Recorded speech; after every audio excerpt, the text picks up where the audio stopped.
to be here with all of you today as we talk about Holocaust history, education, literacy, the imagery, and everything in between. So without further ado, since it is starting time, let me introduce myself. My name is Matt Dunford, and I will be moderating.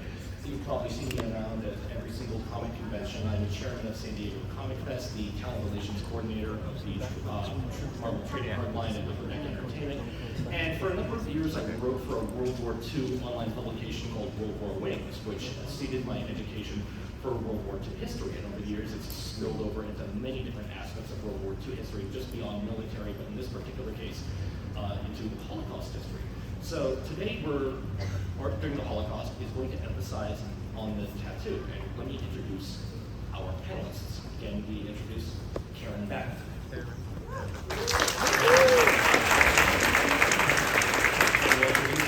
Sandra Shell.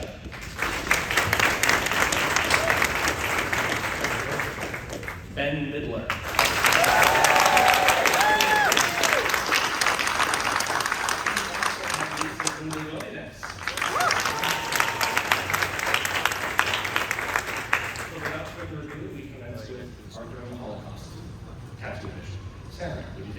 Yeah, Matt, you were going to have to talk about this.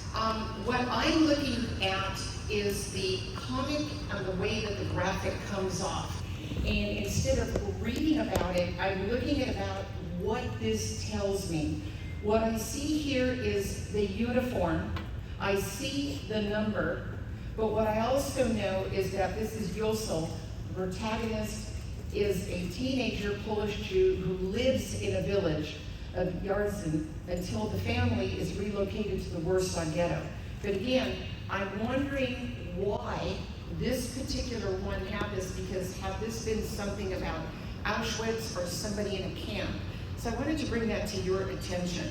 As I move along, I'm looking at the number of how this is put onto Magneto, how I see that it's so perfect and even.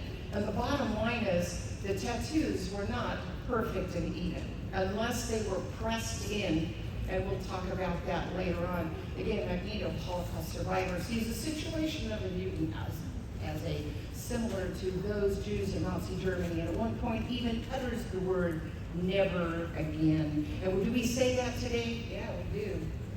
I look at somebody who's a school teacher, somebody who is teaching, and in premolarity, and I look at this and I think about this teacher who wants to move on with his life, and look at what happens. He has that number on his arm. I will be wearing these 6 numbers all my life. When I looked at the search, I asked Ben specifically, what happened first? Did the hair get cut first, or did the tattoo get cut? And with this particular graphic, it's exactly what Ben told me, that it was the tattooing, and then they shaved the head. When I look at this next one, right, Karen? Yep. How many times when we wanted to know about our family, we didn't know that. But when 3 survivors or 4 survivors, or when New Life Club of San Diego gets together and they talk about their experiences, only then can people like Karen and myself and Ben's daughter Ellen and maybe my son Max and all the other second-generation survivors hear and get glimpses as to what went on. There are times when we could have gone to my mother or to other people who's a Holocaust survivor and to say to somebody like Ben, tell me about this, and when does that happen? My dear friend Marsha Wallner, I know you're sitting here somewhere, handed me this particular comic graphic, and when we were going through this presentation, look at the middle photo. It doesn't say much. And if I were to go talk to Ben right now, the one thing I would say is, did they really wipe your arm, or did they just leave you there with the tattoo? As I get into Mouse, I couldn't forget Mouse right now. We couldn't forget about this. Probably the most craziest way of explaining the tattoo. Not with a number, with a number, but you'll notice the A, B, which Ben is going to talk about. And also, they weren't people, they were rodents. This is how we were portrayed. So with that, we've got so much going on, and I'm going to turn it back to you, Matt. All right. And next, I would like to invite to speak Karen Abbott, who is the daughter of famous artist Dina Abbott, who is known for several animation stories and wonderful achievements over the years. And I first learned of her story back before I was even in World War II history from a comic called Magneto Testament, issue 5, where I learned of the tragic story. And Karen, would you tell us a little Yes, so it's quite remarkable that someone took the time to do a graphic novel, and I just want to take a moment for thanking each and every one of you who's in this room, because I'm overwhelmed that you care. So my mother, this is a picture of her novels in the back of the edition of Magneto, and they also included this in the back of many Disney educational films. And this is when she was in Auschwitz, she volunteered to go. She was in another camp, and they took away her mother, and she volunteered to go to the camp also, just to be with her mother.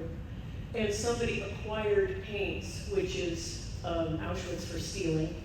And the person running the barracks was a man named Freddie Hirsch, who happened to be gay, and they thought it was amusing to have him be in charge of the children's barracks. And they didn't know that he had been a very adept youth leader in a Zionist organization, so he was a wonderful pick.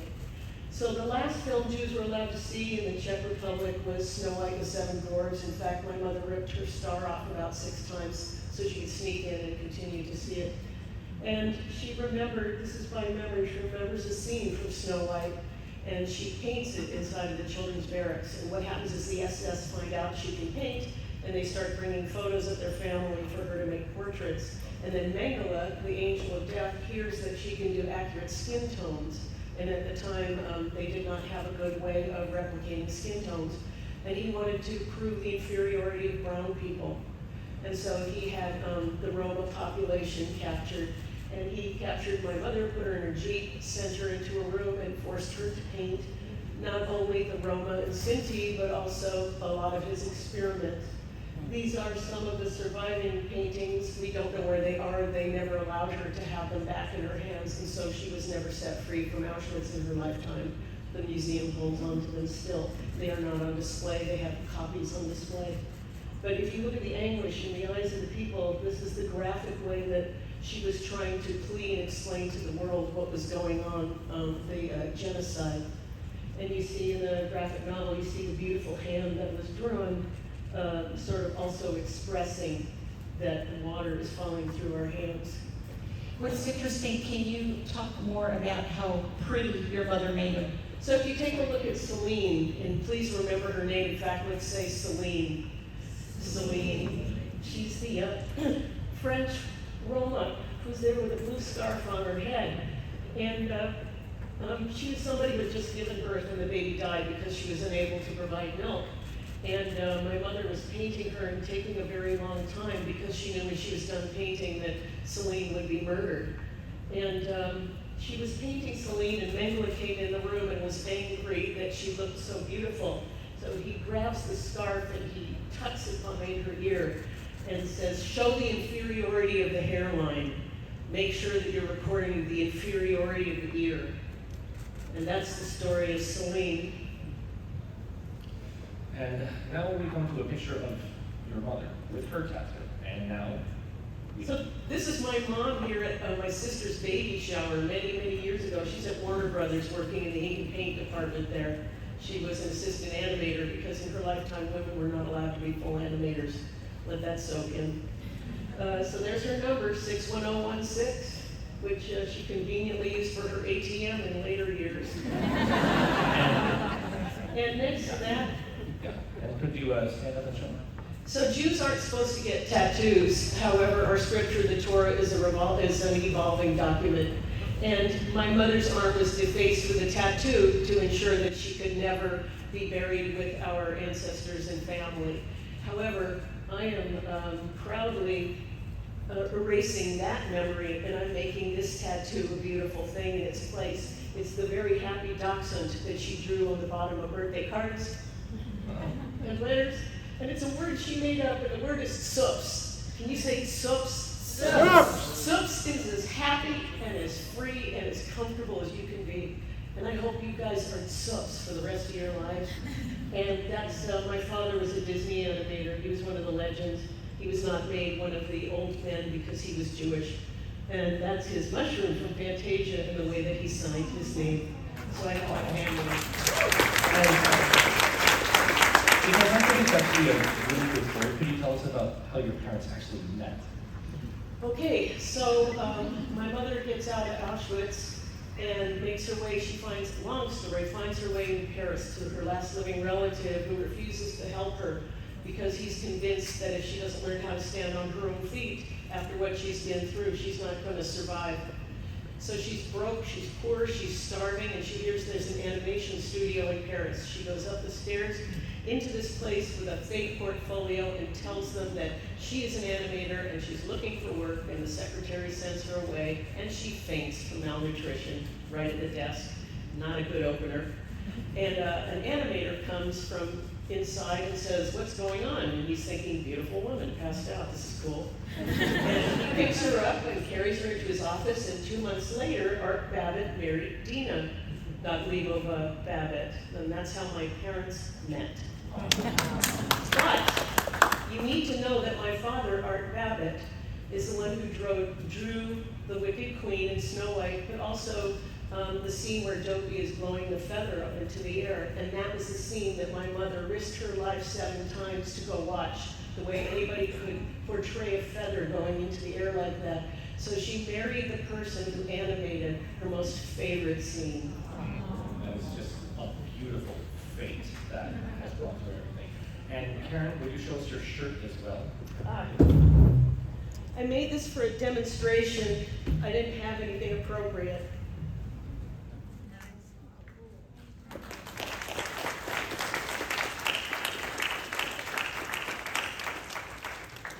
Thank you so much for those wonderful stories, Karen. And now, Ben.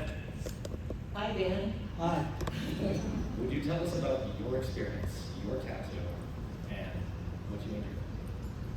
my name is Ben. It stands for Be Educated Now.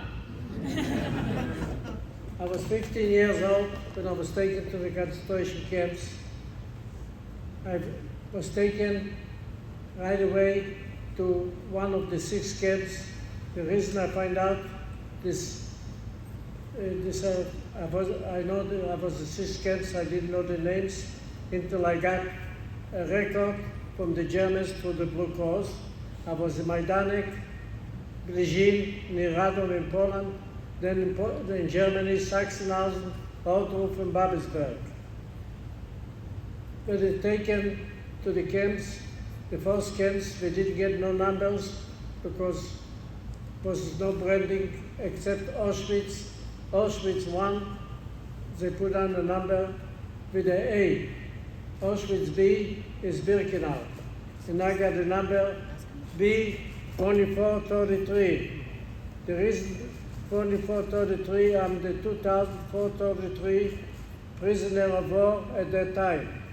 When they brought me to Birkenau, we came in cargo trains, we came out, it was a selection. Only because I was the smallest between all the people, because I didn't stay with the young, with the children, so they put up a board, vertical and horizontal. Ben, if it's okay, we're going to explain what that is. Imagine if you had a door frame and you have it vertical. Now you put horizontal another board. Okay? So now that you have that image, Ben, I didn't mean to interrupt you, but I'm going to let Ben continue. So people that didn't touch the horizontal board would send some other place. I know now that they were sent, only at that time we didn't know. The people that ever touched the board, so wherever I came to go through, I went on my toes and I went through because I touched the horizontal board and I was over 5 foot tall. People who touched the board would be sent to one of the tables on the side for prisoners from the camp for giving tattoos to the people that ever passed the selection. Mengele was waiting at the selection because he was in charge of it. I don't remember if I got printed or inked. All I know, this was very painful, and I went through it. In Birkenau, I worked to clean the swamps around the camp. We had to put on pipes, and they were much taller, much deeper for my height, over 6 meters deep. Only nothing matters for me. I even didn't speak to any people in the camps because my motto, my goal was to be together with my family. In any camp that I was, if they asked volunteers, I was the first one to volunteer. Nothing matters. I thought for myself, any camp could be any worse than where I am now. And that gave me the strength and overcome to be able to be with my family together. You didn't speak with anyone at all? You didn't speak with anyone at all when you were there? You didn't speak to anybody, did you? I didn't speak to nobody because I didn't want to take away from my thinking this. I want to be with my family and all the time. That's what I thought. I didn't speak about the Holocaust to nobody until my kids were 17 or 18 years old. And the only reason I didn't speak because I didn't want to bother them. They should feel sorry for him. Here my father was in the camps and he went through a lot of hardship and we knows how he feels. I didn't want to give him this thinking about me. Only still, I'm going to speak to schools, to universities. I'm going any place wherever they ask me, in any far, no matter how far it is. I spoke to a college in Texas, E&M, and I even spoke to Monterey. There is a school for languages. We spoke over there with Sandra. We were there for 4 days. We spoke to the people wherever they were in a school for languages. Doesn't matter for me, no matter where I was called, I'm ready to any time because my motto is to be positive. I think this, like yesterday is gone, today is today. Only tomorrow will be a better day. And that gives me the strength to be like I am today. If you figure out how many years passed since I was 50 when I went to the camps in 1943, I'm 95 years old. And by doing that, I walk every day over a mile, and I do exercises, and I even study bridge in my age.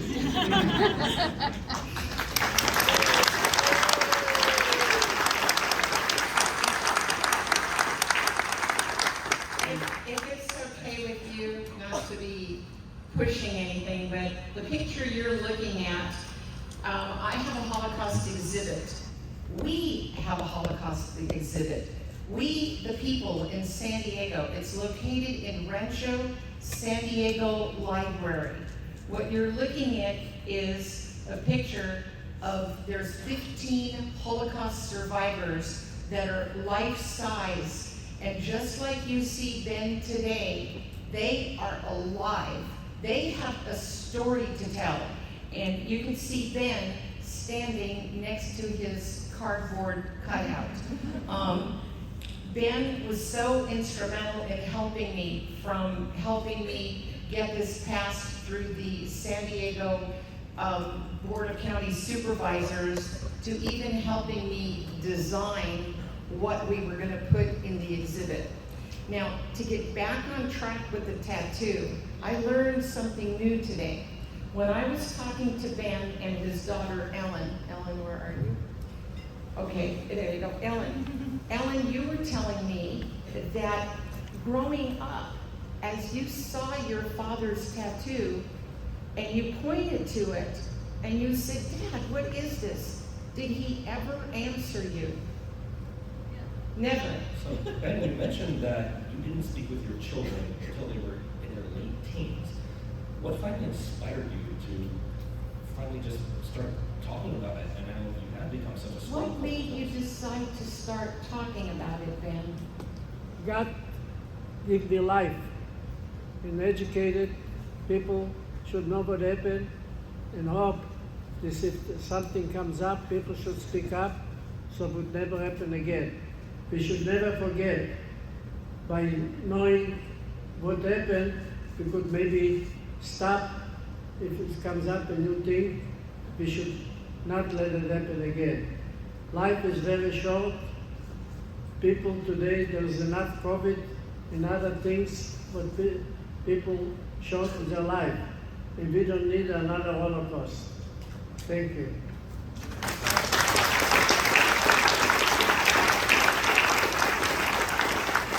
Thank you so much, Ben. And now I would like to introduce Edmundo Godinez. This is gonna be good.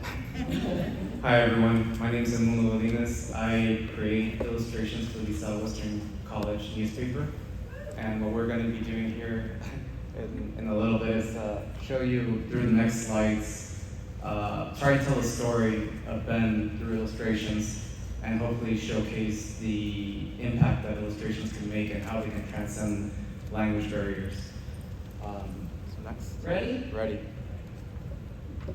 So, what are we looking at here? So right here, these are the punching numbers that were used to mark the Jewish prisoners with the tattoos. Ben probably mentioned it earlier. This was really fast for him. You don't remember much of this, right? I don't remember if it was stamped or inked. The only thing I know is I got it was very hard. I only add to it. The only two camps was to get blended with numbers. The rest of the camps, when the people died, when the person died, the number went with it. They didn't blend anymore people with numbers. They only give them a piece of cloth on the clothing with a number. If the person died, the number is gone. Are you ready? So in this next slide, right? We're showing. If you see this, the number that the illustration is depicting is B2433. That's Ben's tattoo.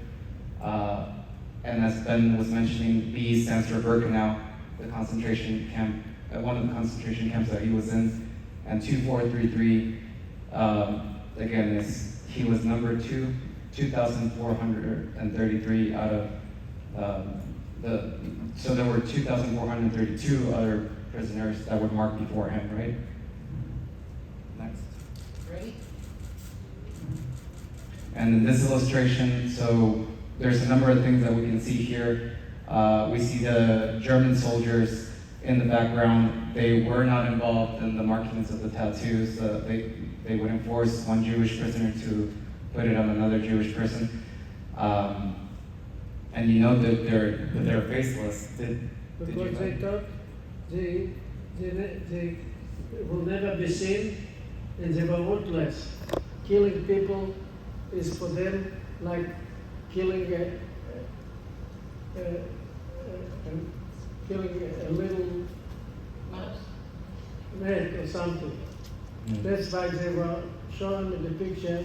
There no faces. They are ruthless. Like ruthless could be.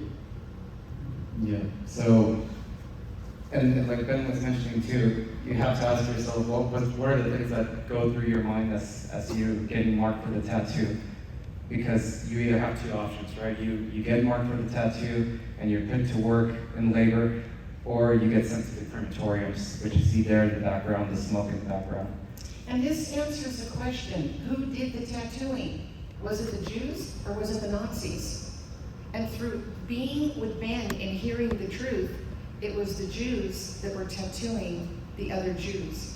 Also, in this graphic, that was the moment Ben lost his name because it became a number.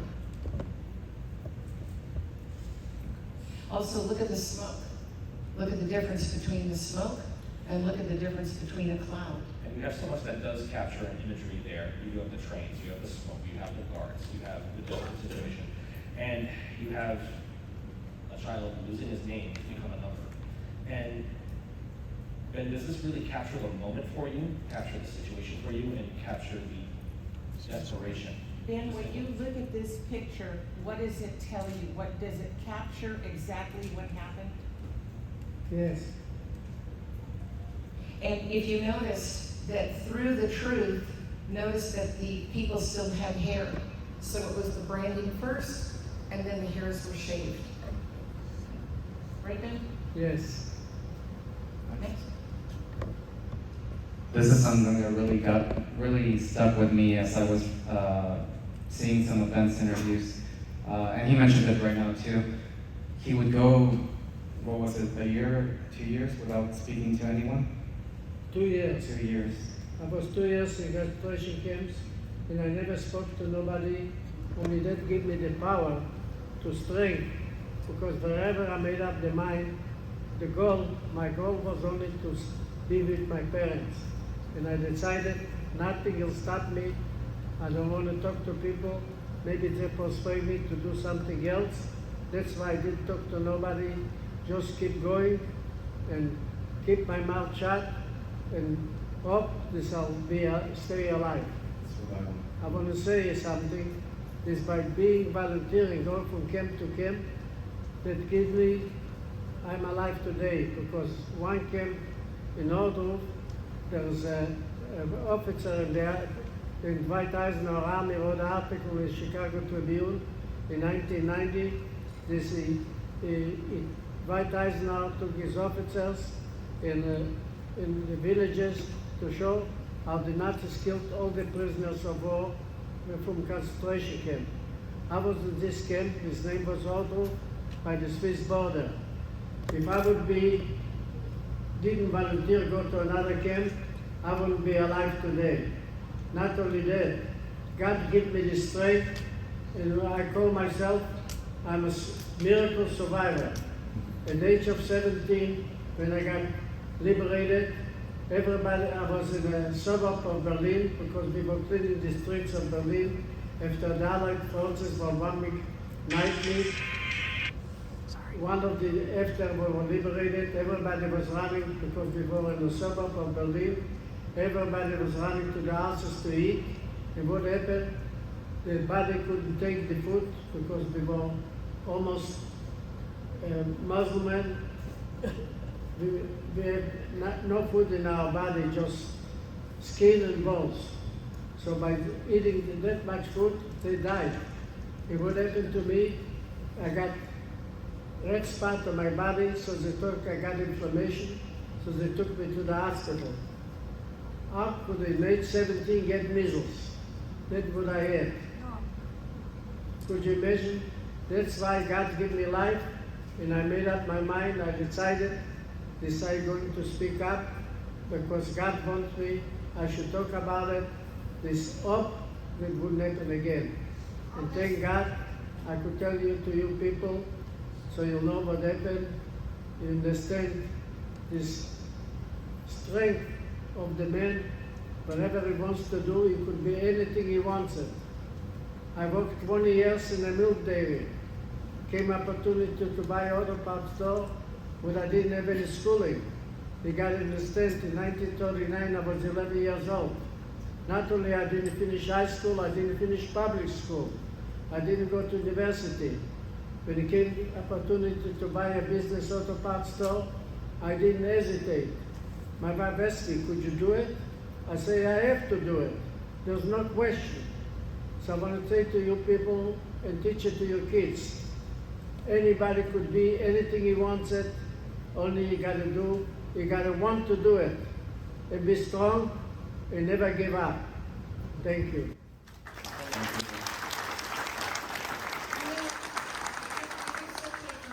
This is like being on a freeway and getting off the freeway. What I love about Comic-Con is exactly what Ben said. You can come here and have an opportunity to at least try and be something you want to be. You want to be a superhuman? You can be a superhuman. You want to be a lizard or a dog or a cat or wear a costume or something for that period of time. And yet, here we are, taking somebody who's 95 years old, my best friend in the world. And what's really incredible is, where do we go from here?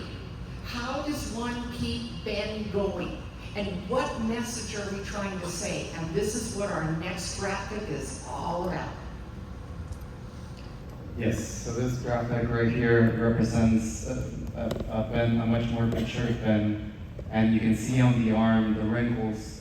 It's an adult Ben. We know that he was in the prison camps at the age of 15, but we see him here grasping onto the barbed wire. Karen even made a wonderful comment that it looks like where he's grasping, he's making the fist, is a section of the barbed wire where the needles are at. So he's confronting his past. There's probably some pain there, but nevertheless, he's here with us, speaking about it and educating us on it. So I think that's pretty powerful. It's the ultimate moment where enough is enough.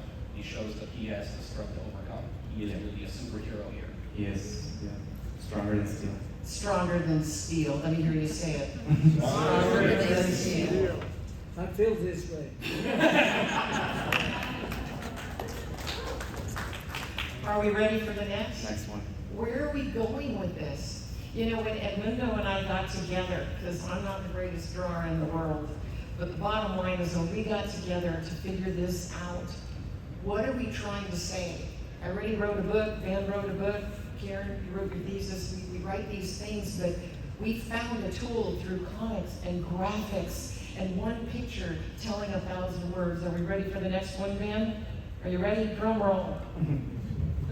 So Ben, we wanted to show you here in the very positive light that you shine upon us. So I know you mentioned in your interviews that you want to stay focused on the future.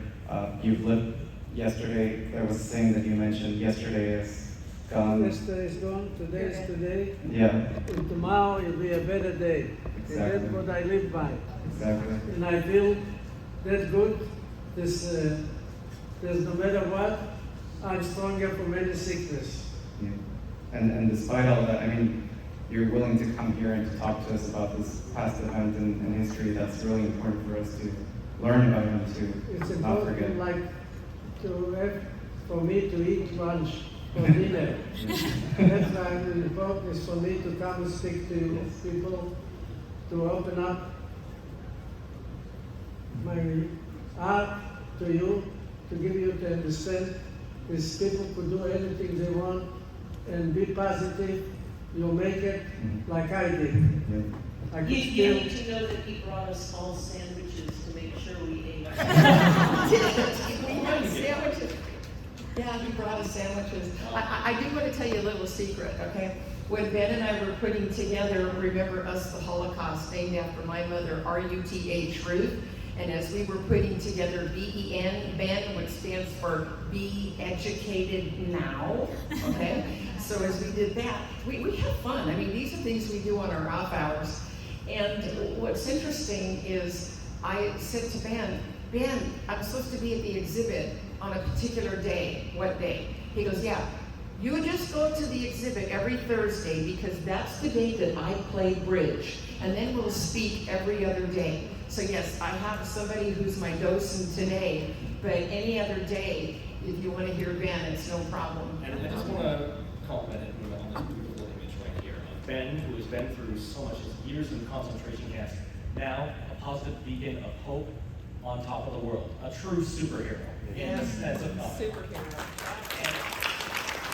And I think from the World War II perspective, it is important for us to capture the imagery and the stories and to collect them together, especially because the truth of the matter is, between 1945 and 1940, we did not see a lot of major Holocaust publications documenting that. It wasn't until Elie Wiesel's Night in 1960. Oh my God, he's gonna fly. Ben's still on his toes after all this time.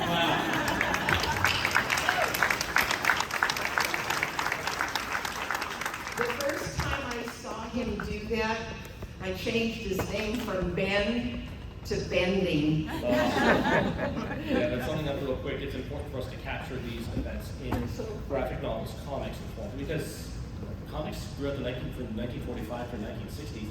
They were published in a lot of EC comics, horror comics, frankly. People thought this was a fictional event. They couldn't believe that something so atrocious was actually happening.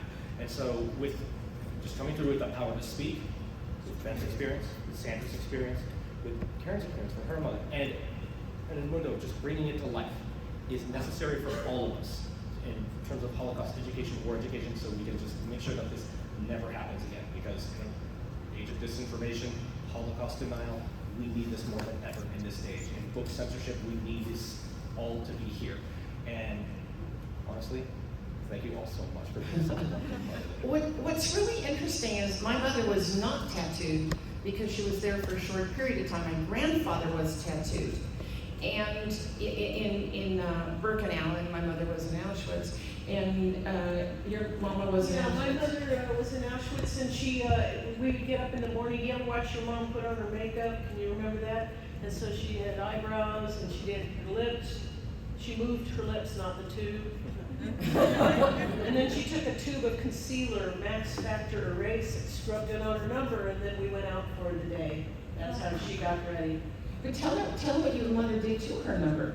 My mother removed her number at one point when she was in her 40s. She had quite a scar. And one Passover shortly before she died, she stood up at the table and said, "I think I will have them put my number back. But I don't think they can do the same scroll." And she got a standing ovation from us. Because it was big. You know, we learn from the few survivors. My greatest thing, especially with the exhibit, is the fact that we started with these life-size Holocaust survivors, and when the exhibit comes down in May, it'll be a sad day in May, but for me, I want to make sure that each one of those people standing are still with us today. And by Ben having the voice, what's interesting, I noticed that he gets younger and younger, because when he speaks, I look at him and I go, wow, that's like one less wrinkle, what's going on there? Or he's that much more flexible. And I learn something every single time. Every single time I learn something from him. Matt, let's go take this into questions. All right, so we do have 10 minutes left to be open to floor to questions. All right, so And my guide is our guide who's giving us questions, who's watching us to make sure. Okay, you let us know. all right, so first question.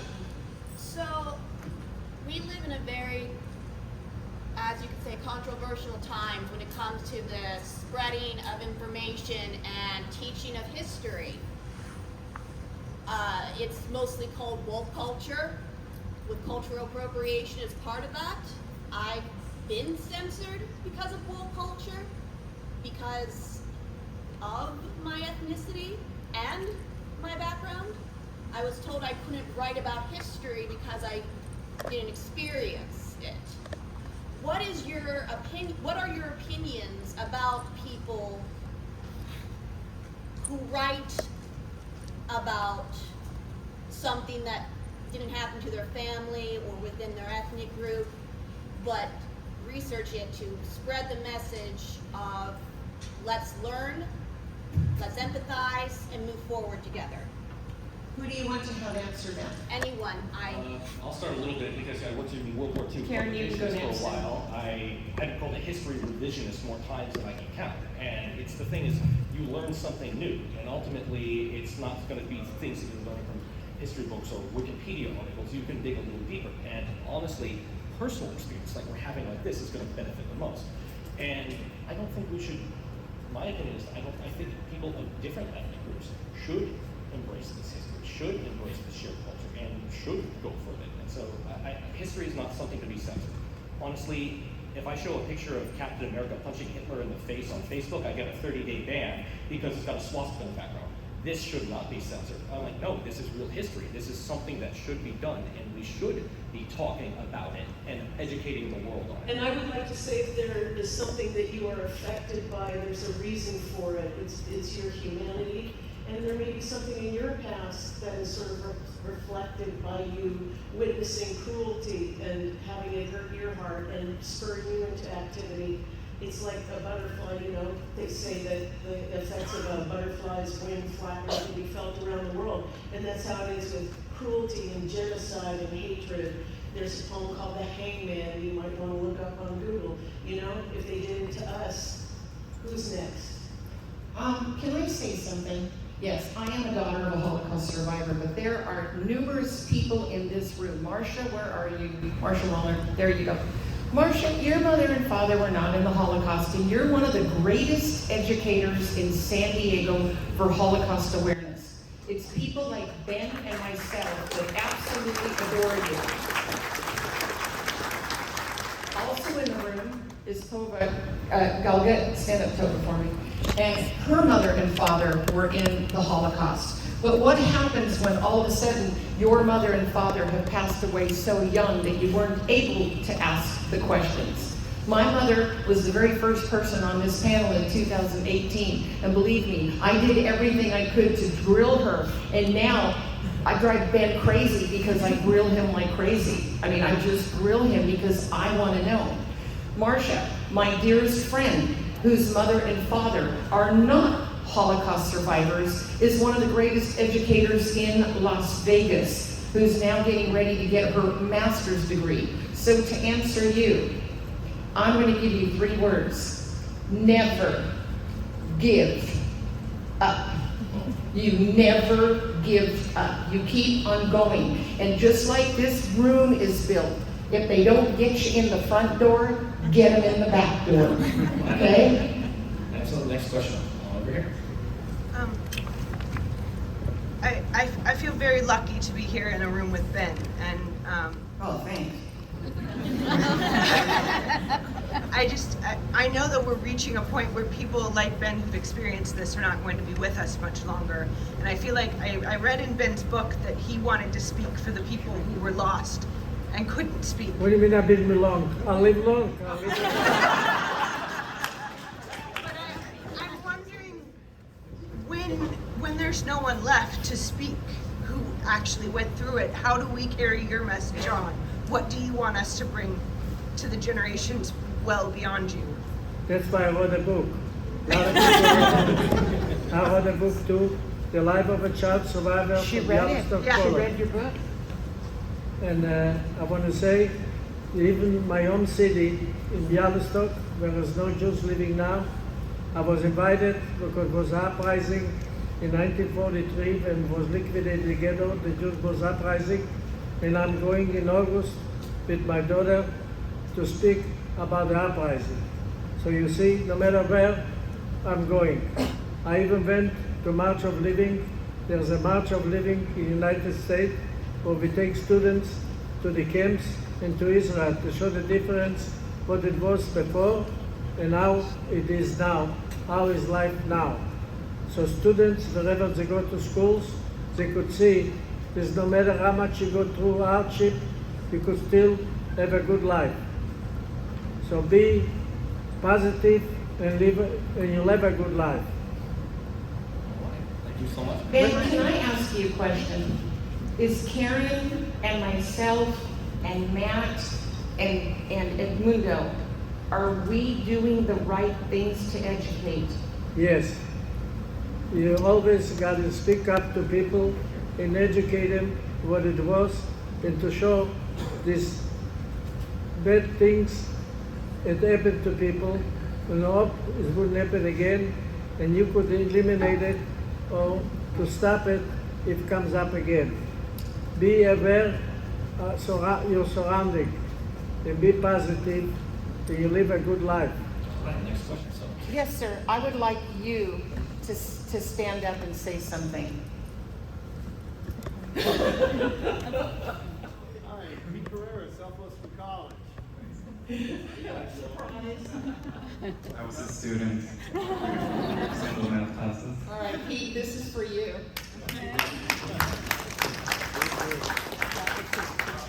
Well, I want to thank each and every one of you for carrying Ben's story over, and as an educator, I keep my word, Ben, never again, we'll never forget. Now, Sandy, Ruth, Ben have been to Southwestern College to share their story, with our students. My question is, well, no, when are you going to do it? Let's go. I will. I'm sure our students would love to hear how you've gotten where you've gone so far. As far as how we got to. I mean, your entire story after Southwestern, where did you go? How did you end up here?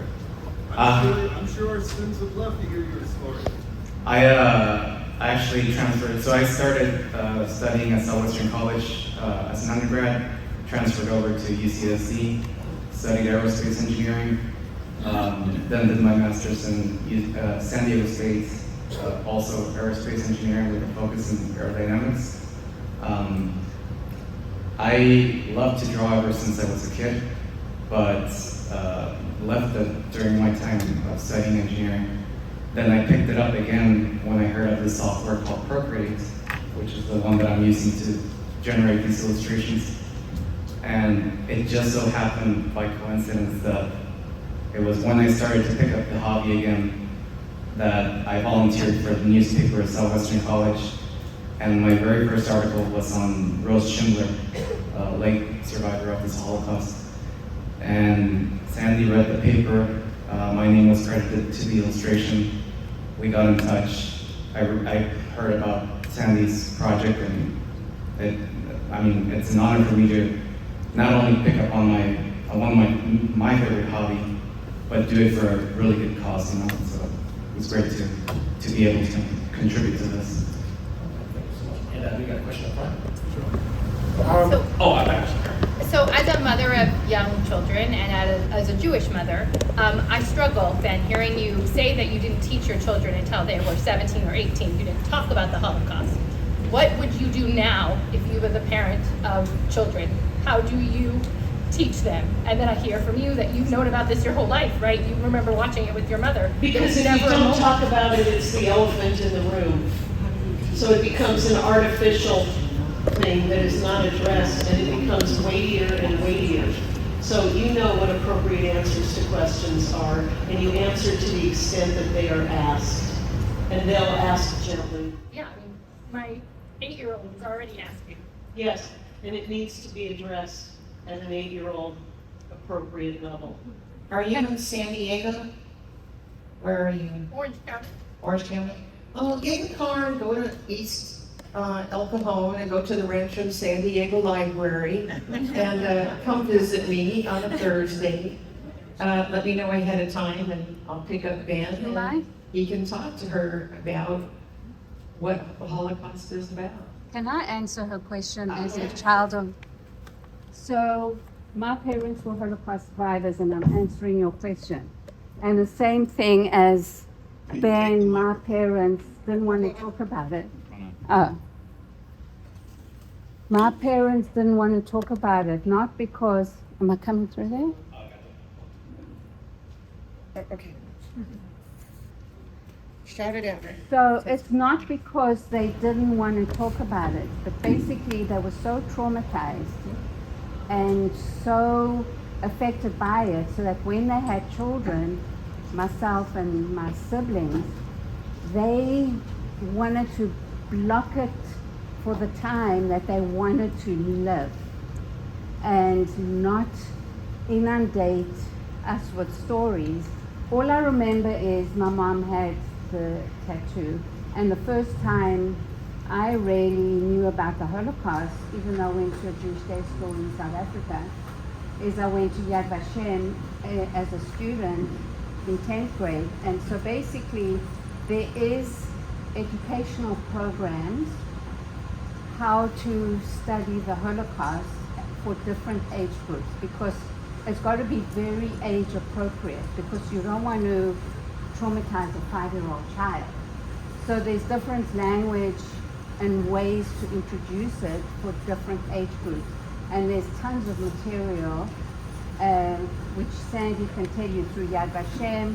There's Butterfly Project, so there's, yes, you want to pass on the story, but it's got to be age appropriate at the right time. Thank you, Toby. And we have time for one more. One more. Yeah, we've only got one more. Sir, Jeff? Thank you. Okay, so my grandfather was a Holocaust survivor, third generation, and he died very young, and he never talked about it with anyone. And I'm trying to like compile records and make a memoir, or do a graphic memoir, but it's like, how do you get to know someone and their experience when there's just so little information? Yeah, that's a fascinating question. First of all, I want to put in a plug for epigenesis being the reality that our DNA and our chemistry is affected by trauma. And as a third generation survivor, first of all, I want to validate your experience of feeling like you are somehow affected by trauma intergenerationally. And then I also want to say that it's in doing some deep work about the differences in your experience that you will uncover more of the story. Besides the historical things you can do and the things that you can read, I'm asking you to validate your own differences and your own trauma for being part of this whole Holocaust. With that, Can I just answer that? One second. sure, go ahead, Alan. Yeah, I was also answer. So there is an entity in Israel called Beit Futzot. Yes. And they have record of most people, somebody ever recorded. And the first time Any name, I family of read- any kind, they have a record of that. You can contact them and give them the name, and they will, if they have anything, they will let you know. What was it called? And with that, we do have to bring With things that, to a close. we have to bring it to a close, but we're all gonna stand up and you can take our final picture. Well, I thank you so much for having us here at Holocaust.